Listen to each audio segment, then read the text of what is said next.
So thank you for joining today's presentation on how do I know if a research study is human subjects research and what does that really mean?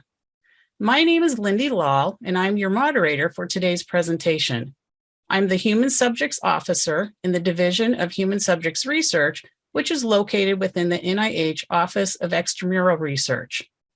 I am very pleased to introduce to you our experts for this presentation, who are from the U.S. Department of Health and Human Services, OHRP. So presenting on this topic this morning or this afternoon is Ms. Mariana Azar. She is a public health program specialist from the Division of Education and Development located in the HHS Office for Human Research Protections, which is commonly referred to as OHRP. And joining Mariana for the live Q&A that follows will be Dr. Yvonne Lau. She's the Director of Division of Education and Development in the HHS Office for Human Research Protections. Now, during the next hour, Mariana will be covering some important elements of HHS regulations as they relate to human subjects research and has developed some wonderful scenarios to test your knowledge. This time frame will also include the Q&A portion so we can help get your questions answered. So Mariana, I'm going to turn this over to you now. Thank you. Thank you so much, Lindy. Okay, so before we jump into the content, a brief disclaimer that any expressed opinions are my own and do not necessarily reflect the viewpoints or policies of HHS or OHRP. You'll also note that there are going to be several regulatory references made throughout this presentation. For a complete and accurate description of the regulatory requirements, please consult the complete text of the revised Common Rule, which can be found at the link provided on this slide. Okay, our learning objectives for today are to outline the regulatory definitions for research and human subject, and then explain what makes a study human subjects research under the Common Rule regulatory requirements. We'll also go over the conditions for exemption of some human subjects research from the Common Rule regulatory requirements and explain the flexibilities that exemption offers.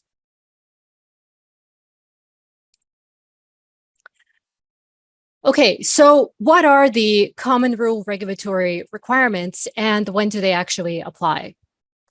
Well, the regulatory requirements apply when a project is non-exempt human subjects research, which, among other things, means that the human subjects research is required to undergo IRB review according to the regulatory requirements and criteria, and that informed consent, unless the criteria for an alteration or waiver can be satisfied, must be sought and documented in accordance with the regulatory requirements.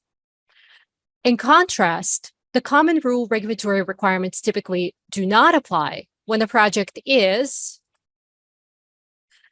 either not research, not human subjects research, or the project is human subjects research, but is otherwise determined exempt human subjects research. Now, when we determine that a project is exempt from the Common Rule regulatory requirements, investigators and institutions have flexibilities in the way that they conduct their human subjects research. But even with these flexibilities, the ethical responsibility for protecting the rights and welfare of research participants still remains. And I'll say a lot more about all of these concepts throughout this presentation. So having established that, how do you determine if your project is non-exempt human subjects research? Well, to do so, you need to ask these questions, and I cannot stress this enough. You need to ask them in this order while keeping the regulatory definition for each of these terms in mind. And the questions are, does my activity involve research? If yes, does my research involve human subjects? If yes, is my human subjects research exempt from the Common Rule regulatory requirements? Now, I just said that you need to ask these questions and consider these terms in accordance with the regulatory definitions. So let's now take a look at what these regulatory definitions are. The common rule defines research as a systematic investigation, including research development, testing, and evaluation, designed to develop or contribute to generalizable knowledge. The keywords in this definition are systematic investigation and designed to develop or contribute to generalizable knowledge. So what do these things typically mean? Well, when we are conducting a systematic investigation, we might be employing some kind of method to our data collection. There would also likely be a hypothesis behind our investigation, and we probably have plans to systematically collect and analyze our data. And when we talk about an activity that is designed to develop or contribute to generalizable knowledge, we might be talking about drawing general conclusions about our investigation and presenting our findings at a conference, or publishing them in an academic journal, or promulgating our conclusions in any other number of ways. Now, note that not presenting or not publishing something would not necessarily make the activity a non-research activity. So keep that point in mind as we go through our examples. Okay, so let's now take a look at our first example and ask if it is research. So a team of physicians sees a patient with an unusual combination of symptoms. They run a variety of diagnostic tests and procedures, but the results do not yield a known diagnosis. Our physicians write a case summary of their observations and they submit it to a medical journal for publication. So is something like this research or a systematic investigation designed to develop or contribute to generalizable knowledge? The answer would be no, because there is no systematic process to study this condition in this example. The physicians here are merely writing an account to inform the medical community about their observations, nothing more. So the publication of the findings, just like the non-publication or presentation of findings, does not make this a research activity because the two are not linked or mutually dependent. All right, what about this example?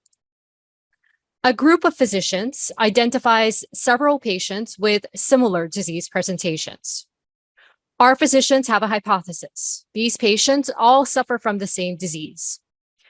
Now, to test their hypothesis, our physicians plan to systematically review these cases to identify characteristics and commonalities that would help them better understand this disease. This understanding would allow them to contribute to generalizable knowledge about this disease. Now, I've likely already given away the answer to this question, but is something like this research? Yes, this is likely research because there is a hypothesis or a research question, a plan to systematically collect and analyze the data, and the activity will add information and contribute to generalizable knowledge about the disease or medical condition. Now, I also want to briefly note that the common rule details 4 types of activities that are deemed not research activities. The important thing to note about these activities is that they refer to types of activities and not to entire disciplines. This can be academic, medical, or other kind of disciplines. Each of these activities is clearly described and includes specific stipulations that must be satisfied. Now, as the NIH typically funds research activities, I will not go into these 4 types of non-research activities in further detail here, but I do encourage you to view OHRP's webinars on the basics of the common rule to learn more about this topic.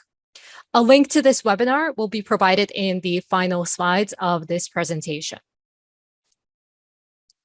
All right, so having defined research, how do we define human subject? Well, a human subject is defined in the regulations as a living individual about whom an investigator conducting research obtains information or biospecimens through intervention or interaction with the individual and uses, studies, or analyzes the information or biospecimens. Or research could also involve human subjects if an investigator obtains, uses, studies, analyzes, or generates private information or identifiable biospecimens about a living individual. Now, there's a lot in this definition, so let's unpack it a bit by looking at the terms and concepts that are associated with it. An intervention, as part of this definition, would include physical procedures by which information or biospecimens are gathered. For example, venipuncture or an elevation of room temperature in a study designed to gauge the impact of temperature on academic performance could constitute research interventions. Now, an interaction would include communication or interpersonal contact between the investigator and the research subject. This can be in the form of an interview, a focus group, or another form of communication through which the researcher obtains information about the research participant. So what is an example of human subjects research that involves an interaction? Well, say that researchers introduce a novel science curriculum for first-year medical students for research purposes. The researchers in this example are studying the impact of novel curriculums on medical student performance and degree completion rates, and they plan to evaluate identifiable graduation data to gauge the impact of this novel curriculum. Now, the novel curriculum here is introduced for the purposes of research in this example, so the novel curriculum is the research intervention. This type of research also involves use of identifiable private data to gauge the impact of the research intervention. And the use of this private identifiable data for research purposes would also need to be considered as a research activity. Okay, what about an example of human subjects research that involves an interaction? Well, what about a case in which a researcher tests his hypothesis for why there are high resignation rates among hospital nursing staff by conducting interviews and obtaining information from former nurses about their personal experiences and the reasons for their decisions to leave the profession? This would be an example of human subjects research involving an interaction, namely in the form of the interviews our researcher would conduct with his research participants. Now, let's unpack a little bit further. What do we mean by private information? Well, by private information, we mean information about behavior that occurs in a context in which someone can reasonably expect that no observation or recording is taking place. For example, a hospital examination room in which the patient may be discussing sensitive information about herself with her physician may be a private setting in which our patient has the reasonable expectation that the discussion is not also being recorded for research purposes. Private information also includes information that has been provided by an individual for a specific purpose. So, for example, a sexual history questionnaire completed for one's medical record may be a form of private information which one can reasonably and understandably expect will not be made public or shared with a researcher without one's consent. Now, identifiable private information is information for which the identity of the subject is or may readily be ascertained by the investigator or associated with the information. So our sexual history questionnaire responses may be readily identifiable if they include our name, medical record number, date of birth, or any other details that may allow a researcher to readily ascertain that the responses came from us. An identifiable biospecimen is similarly one for which the identity of the subject is or may readily be ascertained by the investigator or associated with the biospecimen. So blood collected from me and labeled with my name may be an identifiable biospecimen. All right, so let's look at an example to make sense of what we just covered. So say you have a genetic researcher who is studying a possible correlation between environmental exposure and rare cancers. Our researcher reviews patient medical records at her hospital and identifies 30 individuals with documented environmental exposure to toxic dust who are currently undergoing treatment for a rare form of cancer.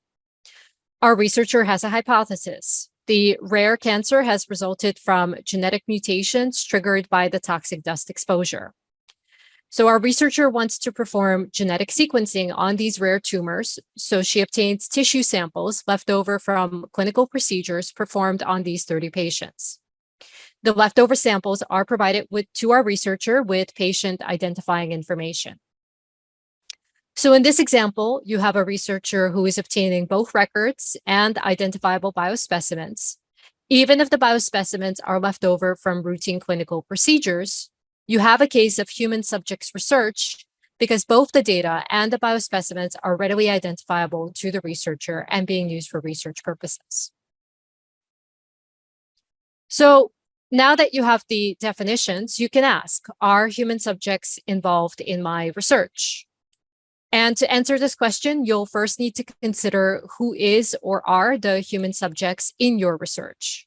Now, this is going to be the living person or persons about whom you are obtaining information or biospecimens.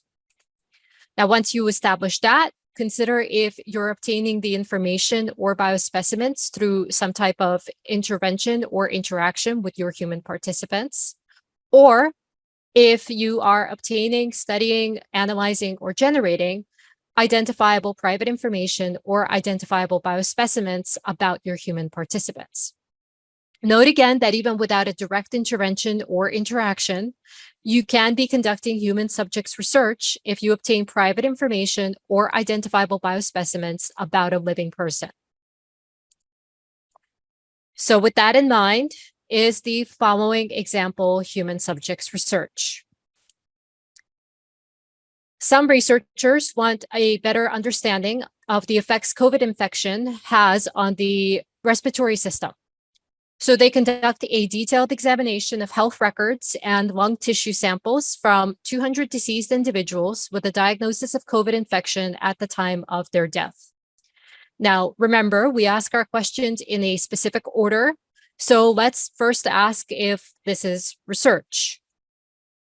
Yes, this is research because there is a systematic investigation here and probably contribution to generalizable knowledge stemming from the analysis of the health records and tissue samples. But is this human subjects research? Well, while the research does involve use of private identifiable information and biospecimens, this is not human subjects research because the individuals about whom the private identifiable information and biospecimens are being used for research purposes are not living. And again, the common rule definition of human subject clearly stipulates that the individuals are living individuals. Okay, what about this example? Human trachea and lung cultures are purchased from a commercial entity for research purposes. The samples are sent to the researcher without any information about the individuals from whom they were collected. Now, this is research, as the example clearly states, but is this human subjects research? No, this is likely not human subjects research because the researchers cannot readily ascertain the identity of the individuals from whom the specimens were collected. These are not readily identifiable biospecimens, and so the definition for human subject is not satisfied. Okay, what about another example? What if we purchase identifiable biospecimens, such as strands of hair from famous living individuals? Well, assuming that this is done for the purposes of research, such as, let's say, as in this example, genetic testing to test a research hypothesis, we can squarely say that this is a research activity. But is something like this human subjects research? Yes, this would be human subjects research because the research involves purchase of identifiable biospecimens or biospecimens for which the identity of the subject is or may readily be ascertained by the investigator. All right, what about the purchase of data? So say that a researcher purchases hospital discharge data from a commercial entity. The data includes specific clinical and demographic variables, but is otherwise, quote unquote, de-identified. Now, this would likely satisfy the definition of research, but would this constitute human subjects research? No, because just like the biospecimens in the previous example, the identities of the individuals in the purchased dataset are not, for the purposes of this example, readily ascertainable. Now, note that I said, quote unquote, de-identified. This is because the common rule does not include mention of things like de-identified, coded, or any of the other common terms that are typically used in this discussion. So for the purposes of this presentation and for the purposes of the common rule, our focus is on identifiable private information or biospecimens. And again, this is defined as information or biospecimens for which the identity of the subject is or may readily be ascertained by the investigator. All right, what about another example in which there is obtainment of data about living individuals? So say that you have a researcher who wants to conduct secondary analysis of identifiable medical information about living individuals collected for research purposes under a different study. Now, this is research, but is this human subjects research?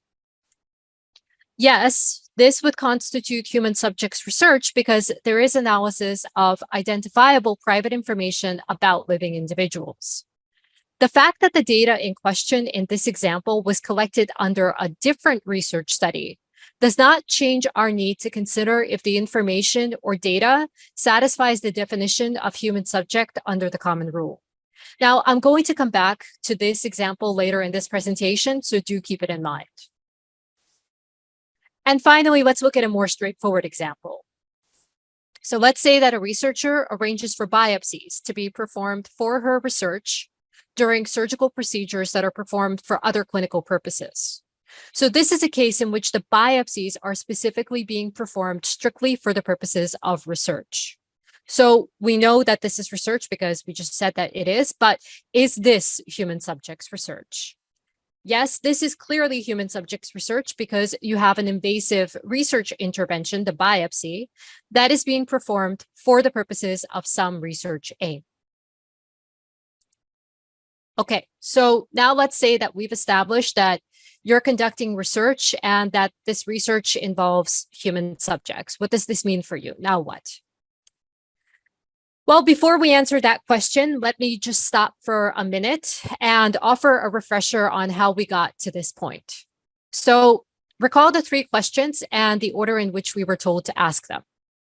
So we start by asking if something is research.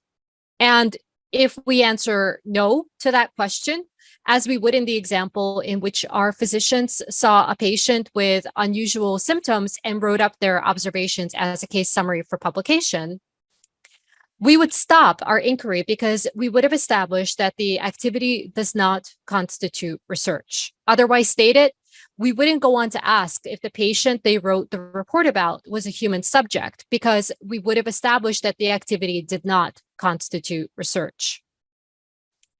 Now, on the other hand, if we were to answer yes to the question, is it research, as we would have in the case in which our physicians were systematically reviewing cases of patients with similar disease presentations to identify the characteristics and commonalities about their disease, we would then go on to ask the question, are these patients human subjects? Now, if we were to answer no, because for example, our physicians would only be reviewing records that do not include identifiable information about these individual patients. We would again stop because while our physicians are conducting research, human subjects are not involved in this research activity.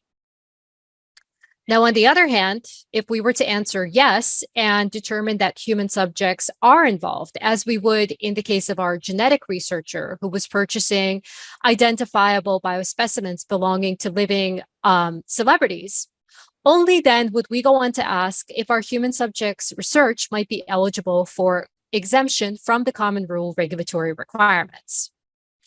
And if we were to determine that our human subjects research is indeed eligible for exemption, we would again stop because the human subjects research is otherwise exempt from the common rule regulatory requirements, and so we don't need to ask any additional questions. Now, note that if we were to answer no to the question, is it exempt, as we would likely do when considering the example in which we are performing biopsies for research purposes, we would then determine that our human subjects research is non-exempt human subjects research and that the common rule regulatory requirements, including those for IRB review, informed consent, and so forth, do apply. Now, note the importance of the order in which these questions must be asked and answered. One of the most common sources of confusion stems from asking these questions out of order or not establishing if a research activity actually involves human subjects before asking if the activity is otherwise also exempt. Now, another important point that I want to make before I go on further to detail exemptions is that irrespective of whether our human subjects research is exempt or not exempt from the common rule regulatory requirements, we need to recognize the inherent ethical tension that is at the heart of any research that involves human participants. The research that we do is presumably done to promote the common good, but it requires research participants to achieve this goal. Now, at times, it can be a challenge to manage the competing interests of our research and, of course, the rights and the welfare of our research participants. Now, the regulatory framework, if it is applicable to what you're doing, does provide a baseline standard for protecting participants in research. But for research that is not subject to the regulatory requirements, as well as research that is and that does comply with these standards, we need to recognize that we still have an ethical responsibility to protect the rights and welfare of our research participants. And furthermore, that a study that is in compliance may not necessarily be protective of participants or free from ethical concerns. Now, the reason that I stress this point is because while the common rule does provide flexibilities from the regulatory requirements in the form of exemption categories, researchers must be cognizant of the ethical responsibility that they have to safeguard and respect human research participants. And this is, again, irrespective of the level of review or the regulatory requirements that may apply to their research.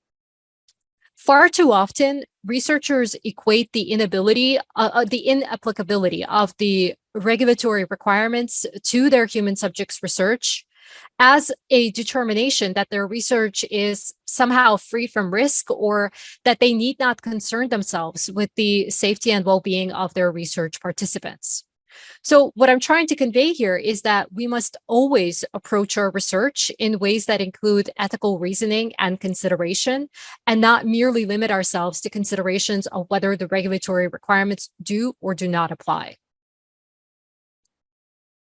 All right, so having established and acknowledged this ethical duty, let's now take a look more deeply at when your human subjects research might be exempt from the common rule regulatory requirements. Now, your human subjects research is exempt when the entire study meets the regulatory definition for human subjects research, but satisfies the conditions for one or more of the 8 exemption categories that are described in the common rule. So when we say that human subjects research is exempt, what we mean is that the entire study is excused from the typical requirements of the common rule, and this includes IRB review and informed consent requirements. Now, some exemption categories do require what is referred to as limited IRB review, and some also require prospective agreement or consent from participants. Now, I'm not going to go into this in this presentation, but if you do want to know more about what this means, I encourage you to check out OHRP's Basics of the Common Rule webinar on exemptions. And again, the link to that will be provided in the final slides of this presentation. Now, most institutions will rely on experienced individuals in the IRB, or what is typically referred to as an HRPP office, to make the determination that human subjects research satisfies the criteria for exemption. This is very seldom, if ever, left to individual investigators. And this is also why you would generally submit your human subjects research proposal to your IRB or HRPP office for review, even if you've reviewed the exemption categories and concluded that one or more of them may be applicable to the activities that you have planned. So, of course, when a determination is made that human subjects research is eligible for exemption from the Common Rule regulatory requirements, this does not equal the project having gone through IRB review or approval. Now, again, this is another common source of confusion for researchers, so be careful not to say that your human subjects research has been reviewed and approved by the IRB or HRPP if you've only received a determination of exemption from the IRB or HRPP office. Now, there are 8 categories of research that may be eligible for exemption from the Common Rule regulatory requirements. For the purposes of this presentation and in the interest of time, I will briefly touch only on exemption 4 and walk you through some of the considerations that an IRB office will have in reviewing your research and considering if it is eligible for exemption under this category. Now, I focus on exemption 4 because it is the most commonly used exemption for secondary research, which I will say a bit more in just a minute.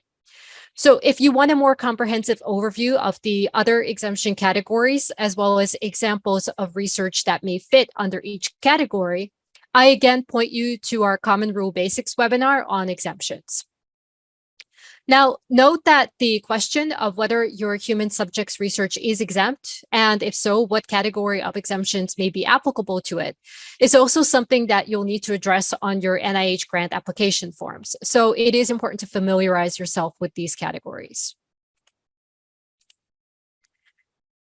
So before I go any further, as I just said, let me stop and explain what we generally mean by secondary research. Now, when we talk about secondary research, we talk about the research use of private information or biospecimens that have been or will be collected for a purpose other than the original research use. The original purpose of the collection may be for non-research activities, such as blood collected for routine clinical tests, census work, education records, public health data, or healthcare quality assurance activities. In addition, secondary research may refer to new research use of information or biospecimens that were originally collected for different research purposes. Now, secondary research is contrasted with primary research, and I'll point you to an example of this shortly. So let's take a closer look at exemption 4 and what it can and cannot be used for. Now, the key to exemption 4 is that, again, it is to be used for secondary research use of identifiable private information or identifiable biospecimens. And again, secondary research is research that uses information or specimens collected for different purposes other than the current research. And identifiable indicates that the identity of the subject is or may readily be ascertained by the investigator or associated with the biospecimens. Now, there's the additional caveat that the research can use identifiable private information or identifiable biospecimens if at least one of the following 4 criteria is met. 1, the identifiable private information or biospecimens are publicly available, or 2, the information is recorded by the investigator in such a manner that the identity of the human subject cannot readily be ascertained directly or through identifiers that are linked to the subject. The investigator does not contact the subject, and the investigator will not re-identify subjects. Or the other criteria under which exemption 4 may be applicable is that the researcher's use of identifiable health information is covered under HIPAA. Now, note that this criteria cannot be used for biospecimens. And lastly, the exemption 4 may be applicable if the research is conducted by or on behalf of a federal department or agency using government-generated or government-collected information obtained for non-research activities, and federal privacy regulations apply.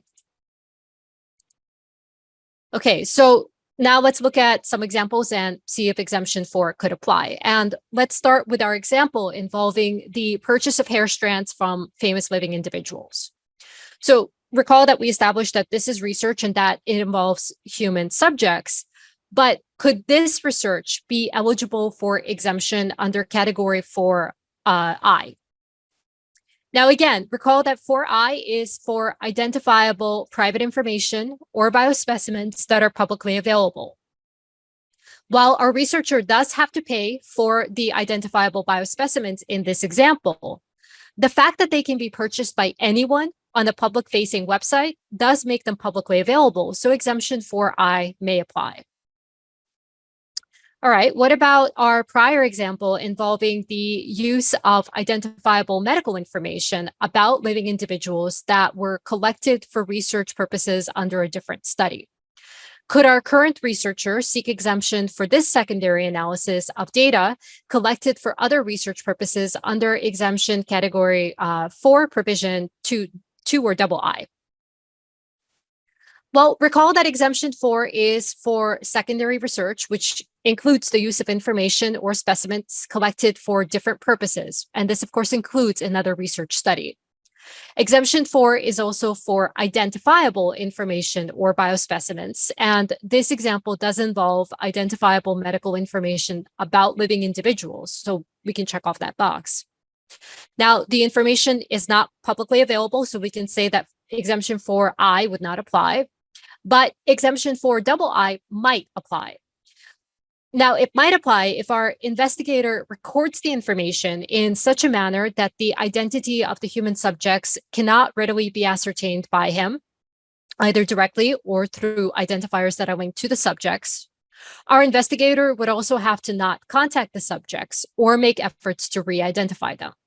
So assuming that these conditions can be satisfied, this is an example of research that might be eligible for exemption under category 4II. Okay, what if we change the details of this example a little and see if the same research may be eligible for exemption under category 4III? Okay, so in this modified example, and you'll see the changes in red, our researcher works at a HIPAA-covered entity. Now, this can be a university health system. The original research study under which the private identifiable medical information our researcher wants to use for his study was collected under a different study conducted by another researcher at the same institution. So the primary research was conducted at the same HIPAA-covered entity. Now, in this modified example, could the research be eligible for exemption under category 4III? It's possible, yes, because 4III says that the researcher's use of identifiable health information is covered under HIPAA. So assuming that the research activities are regulated by HIPAA in our example, exemption 4III would allow for the secondary research use of identifiable medical information collected under another study. All right, let's look at another example, and this time one that involves biospecimens. Now, recall our earlier example of the genetic researcher who obtains identifiable biospecimens that are left over from routine clinical procedures. Our researcher wants to perform genetic sequencing on these samples because they come from 30 individuals with documented environmental exposure to toxic dust who are being treated for a rare form of cancer at her medical center. So could this research qualify for exemption under category 4II? Well, again, it depends. And it depends on whether our researcher could record the information about the biospecimens in such a manner that the identities of the human subjects would not be readily ascertained to her. We don't have enough information here to clearly say that this is the type of research where identifiable information is not needed, or where the identities would not be readily ascertainable to the researcher. So this is an example that demonstrates that the devil is always in the details. And what if we were to modify the example that we just looked at and say that our genetic researcher works at a HIPAA-covered entity? Would her research then be eligible for exemption under category 4 III? No, because again, recall that category 4 III is for information and not for biospecimens. And this example explicitly involves the use of biospecimens. All right, now, what about an example in which a researcher arranges for biopsies to be performed for her research during routine clinical procedures? Now, she does receive the samples with codes, which in theory could mean that the identities of the subjects are not readily ascertainable to her. So is this the type of research that might be eligible for exemption under category 4? No, because this is an example in which biopsies are being performed for the purposes of research. So this is an example of primary research. So not only is this not secondary research because the biospecimens are being collected specifically for the research in question, this is also not the type of research that is generally eligible for exemption under any of the exemption categories. This type of research would likely be covered by the Common Rule regulatory requirements and would likely undergo IRB review and include requirements for informed consent from the living individuals on whom these research biopsies would be performed. Now, we've covered a wide variety of examples in this presentation, but of course, there's a lot more that goes into considering if your project entails research, if it involves human subjects, and if it is eligible for exemption from the Common Rule regulatory requirements. One resource that will help you navigate through these questions is the OHRP Human Subjects Regulations Decision Charts. These are available on the OHRP website, and the link is provided on this slide. And I did see a number of people asking if slides will be available after these presentations, and my understanding is that yes, you will have access to these slides. Now, I referenced these videos all throughout, and I now want to say that this is where that link is provided. So for a deeper dive on the topics that we covered, I do recommend checking out OHRP's educational videos, which can be found under our online education-videos tab under the Division of Education section of the OHRP website. Specifically, again, be sure to watch the Basics of the Common Rule featured videos, which offer a much deeper dive into the Common Rule regulatory requirements, the basic terms that are used in the Common Rule, and a comprehensive overview of the exemption categories and requirements. Now, as you also may be aware, the NIH does require completion of training for all key personnel that are engaged in human subjects research. If you haven't done so already, be sure to complete OHRP's Human Research Protection Training, which includes 5 self-study lessons and the completion certificate that is generated at the end of each lesson. Now, note that OHRP does not keep track of who completes this training. So if you misplace your certificate, we will not be able to reproduce it for you. So I'm saying that to say when you complete your training, be sure to hold on to that certificate. Now, we also now offer 2 and soon to be 3 interactive training programs on IRB review criteria and considerations. So as researchers, if you are researchers, you'll find that these interactive programs offer insight into the way that IRBs review human subjects research and consider the review criteria for project approval. Now, last but not least, I also want to point you to our email address where you can send your questions about the Common Rule and other related topics. And a link to our website is also provided on this slide. Now, I also want to very briefly mention our About Research Participation page, which includes information, resources about research and research participation. All of these resources are written in very plain language. They're all translated into Spanish, and they were all developed with the general public in mind. Now, I talked a lot about ethical responsibilities and respecting our research participants, and I would say that part of that includes educating our prospective research participants about the concept of research and research participation. So if you are firmly committed to that, as we all are, the use of these tools can be a starting point in this endeavor. And with that, I thank you for your time, and I look forward to answering your questions in the time that we have left.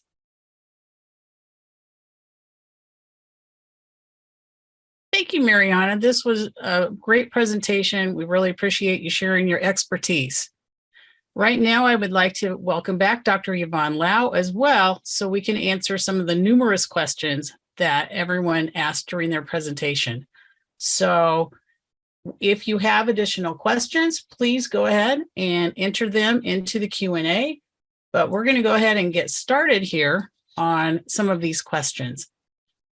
So there was a question, can an exempt study still be reviewed and approved by an IRB?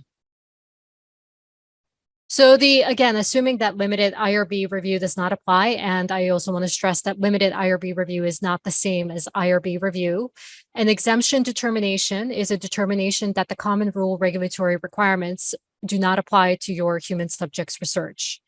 IRB review is performed for consideration of the common rule regulatory requirements.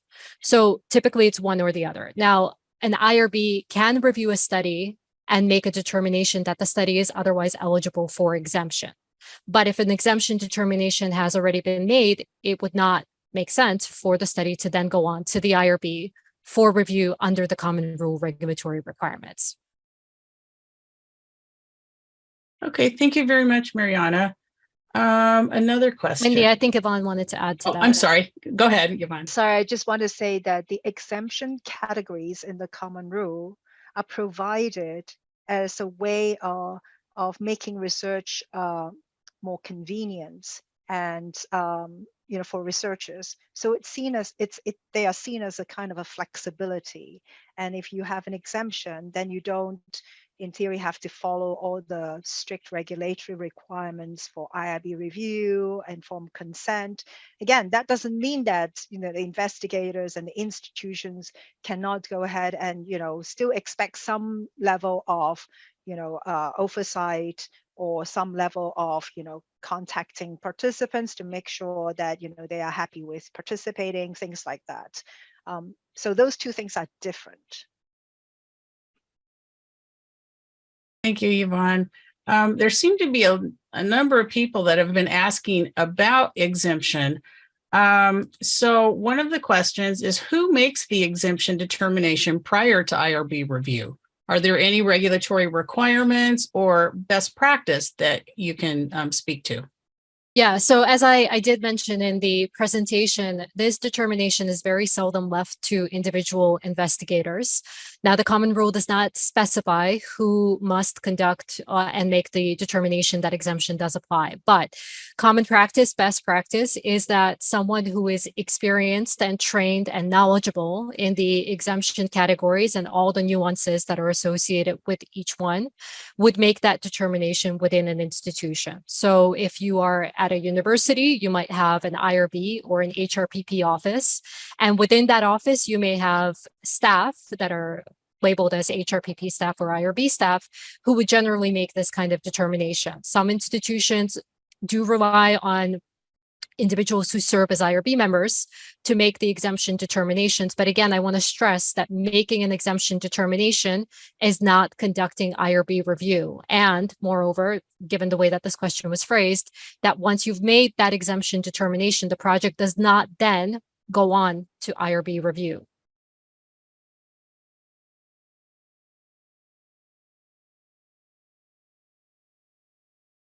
Wendy, you're muted.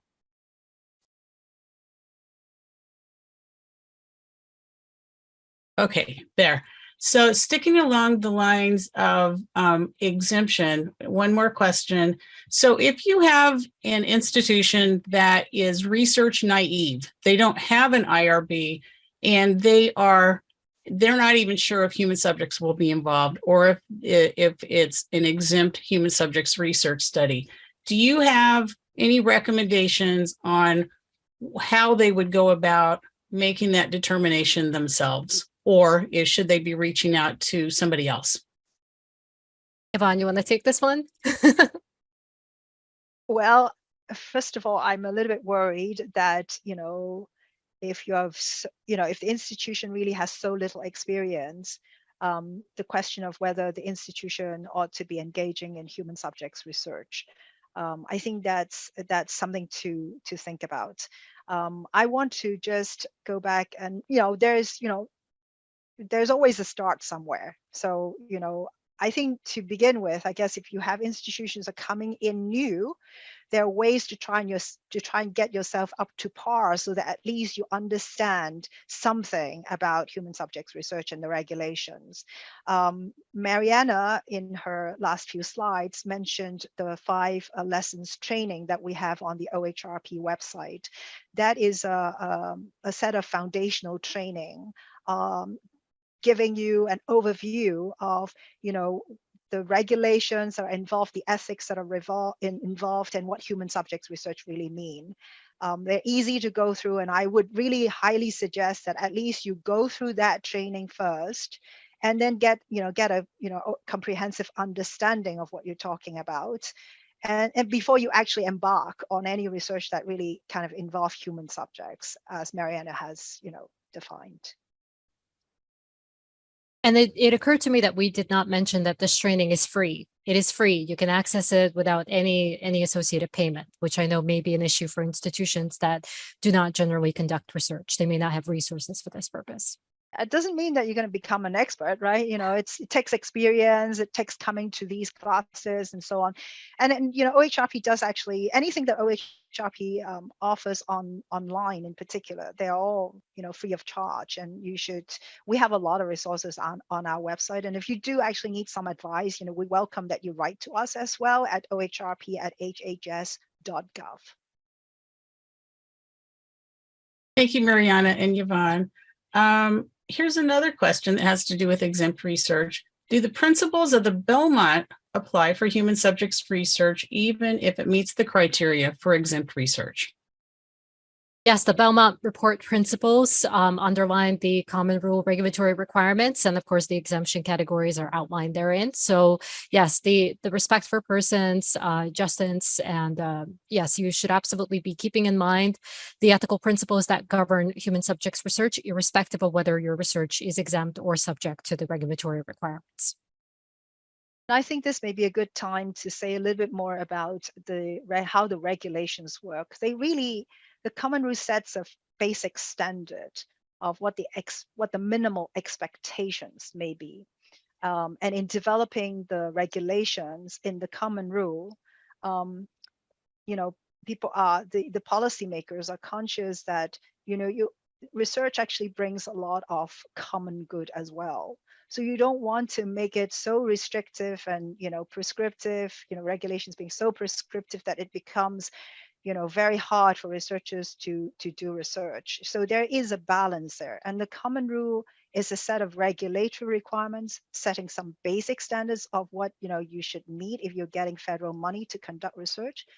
By complying with the common rule and able to comply with the common rule means that you are really just satisfying the basic standards of the expectations.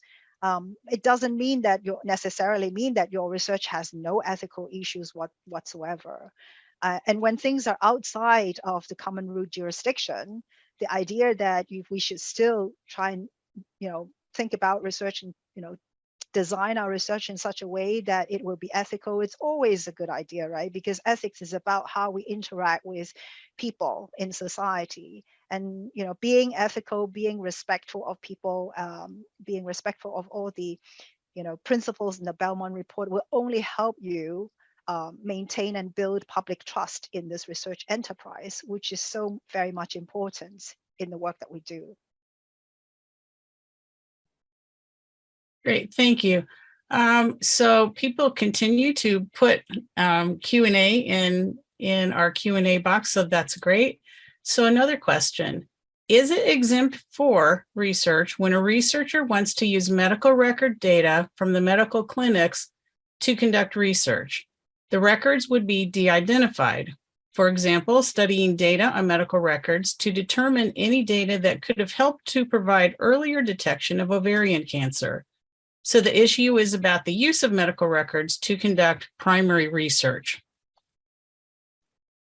So again, keep in mind all the nuances of exemption 4 and all the conditions that would have to be satisfied. And again, I note that the common rule does not use the term de-identified. So it's a question of whether it would be readily identifiable. Now, it would be secondary research because the medical records will be records that were otherwise generated or created for non-research purposes, right? So they were created or generated in the course of medical care. So exemption 4 may still be applicable because this would be secondary research of information that was otherwise created for non-research purposes. But again, it really depends. It depends on the specifics of the case. Okay, thank you. So another question, and it's on exemption for II. I always call it 4.2, so good to know. So this is through identifiers linked to the subjects. So the question is, if a co-investigator has the links to the subject to be able to readily ascertain who is who, would that be exemption for research? If it's the primary investigator does not, but somebody else on the research team does have it. Yvonne, you want to take this one? So look at research project as a whole. Anybody who's working on the same research project, if they continue to be able to link the private information or biospecimens back to a living individual through whatever means, that would be considered identifiable to OHRP under the common rule. So in terms of exemption 4 to I, notice how it's written very clearly that you need to strip the material of the identifiers, and that you have to actually promise not to go back and contact people. So that separation is quite clear. You really need to not be the research, everybody who's working on that research project, being on that same research team, they must not, none of them should be able to actually link the materials back to living individuals. That's really the criterion that we look at when we determine whether, it fits into the exemption or not. Great, thank you. So there were several questions that came in when, Mariana, you were doing the part about what is research, and they were talking about quality improvement activities. And if you could kind of differentiate a little between research and what is a quality improvement activity, because I think that is something that's misunderstood. And now I regret taking those slides out of the presentation. So I will say this first and foremost, because I don't want my limited response here to be taken as the end all be all. This question is addressed in one of those webinars that I referenced throughout my presentation in detail.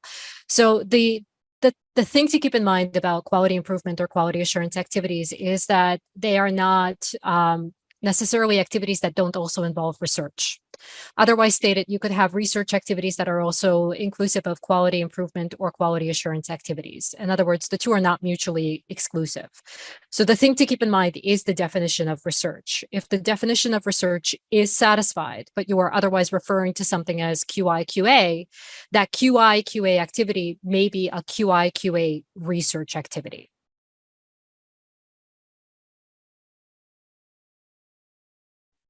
Okay, thank you. I think that the pointing them to the other presentation is also very helpful. So that's good. So somebody asked a question: can a researcher de-identify data themselves so they can use that data later on for research that's not human subjects research? Vaughn, you wanna take an initial stab at this? I do not see why researchers cannot de-identify the data that they've collected from a research, and then and hope to use this set of data in the future as not human subjects research. The key again is the definition of what is identifiable in the common rule, right? So when you say you de-identify, what exactly do you mean? In the common rule, we mean specifically that you will not have any means to be able to link the material back to the living individuals. Now, if you can do it in such a way and satisfy that, then yeah, sure. But if you're thinking, well, I'm just calling it de-identify because I put a code, I slap a code, and I have some key somewhere, but I'm never going to look at it, well, that's not good enough.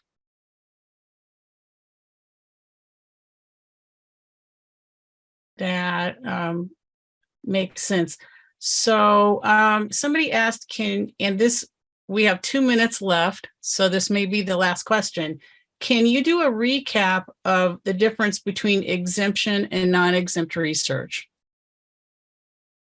So very briefly, exempt research is research that satisfies all the conditions that are outlined within the common rule and satisfies one or more of the 8 exemption categories. So if your research falls under one or more of the exemption categories that are outlined in the common rule, your research is otherwise exempt from the common rule regulatory requirements. Now, if your research falls outside of those exemption categories, then it may be subject to the common rule regulatory requirements, in which case it is subject to things like IRB review and approval and requirements for informed consent or justification for why informed consent must be altered or waived. So the threshold is it falls under the exemption categories or it does not. Yeah, I just want to reiterate what Mariana said about the exemption categories in the common rule. So this word exempt is not used in any way in a lay person kind of way. So by referring to something as exempt human subjects research, it means that you have first already determined that the research project is human subjects research.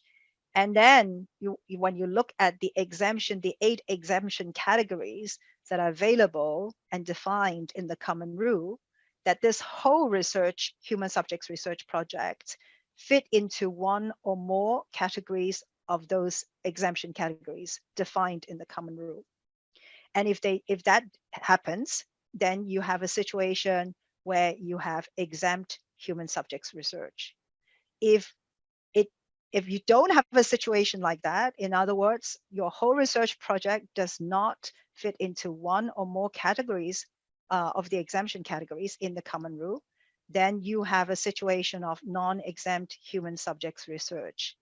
And that is when the requirements for the common rule, the typical regulatory requirements in the common rule, IRB review according to the common rule criteria, informed consent according to the common rule criteria, etc., kick in.